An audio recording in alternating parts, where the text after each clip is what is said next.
Tal vez esto te escandalice, pero antes de Simón Bolívar ya existía la libertad conquistada en América.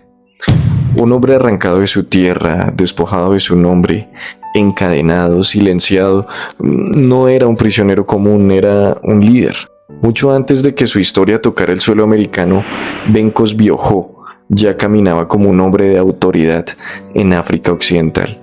No nació esclavo, nació libre, pero el Océano Atlántico fue testigo de una tragedia repetida miles de veces. Capturado, vendido, transportado como mercancía. Su destino, Cartagena de Indias, uno de los puertos esclavistas más importantes del Imperio Español. Allí donde tantos aceptaron la resignación, él eligió algo distinto, resistencia, porque algunos hombres sobreviven y otros deciden desafiar a la historia.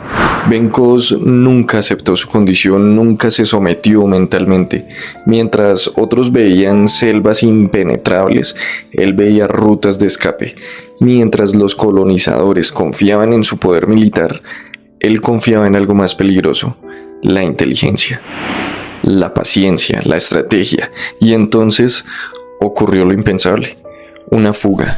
No una huida desesperada, una operación calculada. Bencos organizó la liberación de esclavos que, como él, se negaban a vivir encadenados. No escaparon al azar, escaparon con propósito. Convirtieron la selva en refugio, el territorio en aliado y el miedo en combustible. Y allí, en medio de la espesura, nació algo que el imperio jamás imaginó. Un pueblo libre. San Basilio del Palenque no era un escondite, era un desafío directo al orden colonial, un territorio donde los africanos no eran propiedad, sino ciudadanos, donde no se obedecían leyes dispuestas, sino normas propias, donde la identidad, la lengua, la cultura no sobrevivían, florecían. Y mientras la colonia española proclamaba el dominio absoluto, existía un rincón donde su autoridad simplemente no existía. Y eso era intolerable. Desde España se enviaron ejércitos, soldados armados, castigos ejemplares, amenazas. Pero la guerra no se libraba en campos abiertos, se libraba en la selva, emboscadas tácticas de guerrilla que desconcertaban a las tropas coloniales. Bencos no combatía como un rebelde improvisado, combatía como un estratega. Conocía el terreno, controlaba los movimientos, dominaba el tiempo. Una y otra vez las fuerzas coloniales fracasaron hasta que ocurrió algo aún más extraordinario. La corona española tuvo que negociar un reconocimiento implícito de algo impensable.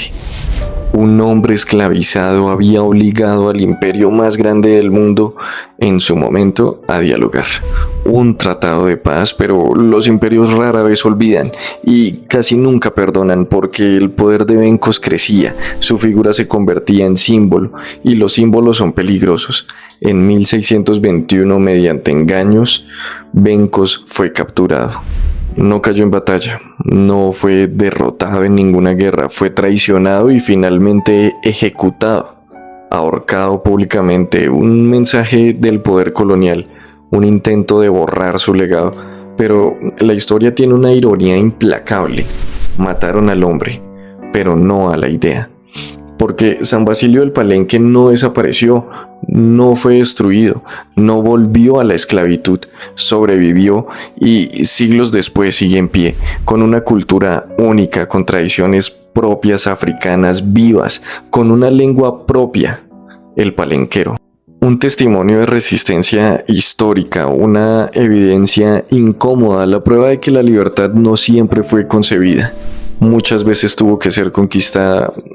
Hoy el nombre de Bencos Biojó no resuena con la misma fuerza que la de otros libertadores, pero su historia nos plantea una pregunta inevitable. ¿Cuántos héroes fueron olvidados porque desafiaron demasiado pronto al poder? Porque antes de las grandes independencias, antes de los ejércitos republicanos, antes de que los discursos patrióticos enardecieran a la multitud, hubo un hombre que ya había construido la libertad en el suelo americano, un rey sin corona, un líder sin ejército formal, un símbolo que el tiempo se negó a borrar. Bencos Biojó, el verdadero arquitecto de la resistencia.